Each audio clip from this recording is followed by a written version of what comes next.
سرير أمينة هانم راح فين؟ بيقول لك اتسرق. لا يا سيدي، يتسرق ازاي وهو 850 كيلو فضة؟ يبقى سيحوه. لا يا سيدي، دول رمموه. عايز تعرف حكاية السرير؟ طب تعالى وانا اقول لك.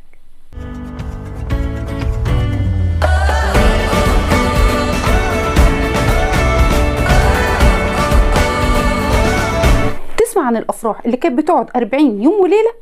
اهو ده بالظبط اللي عمله الخديوي اسماعيل مع اولاده الاربعه، توفيق وحسين كمال وحسن وفاطمه.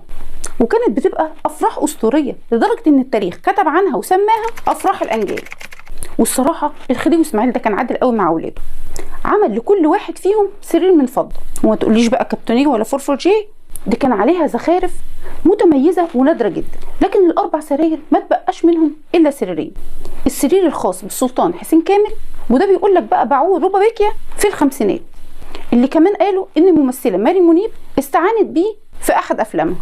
اما السرير التاني فيرجع لامينه هانم الهاني، وهي الزوجه الوحيده للخديوي توفيق اللي حكم مصر بعد ما تم خلع الخديوي اسماعيل.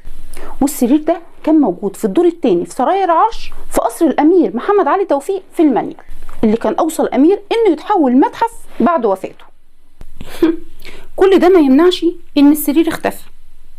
السرير تم ترميمه تحت اشراف فريق شاطر جدا من الترميم بقياده الدكتور رحاب جمعه، وده اللي اكده دكتور مؤمن عثمان رئيس قطاع المتاحف، والسيده امال صديق مديره المتحف، ان السرير تم ترميمه وهيتم عرضه في المتحف الخاص اللي موجود في نفس القصر، واللي هيتم افتتاحه السنه دي.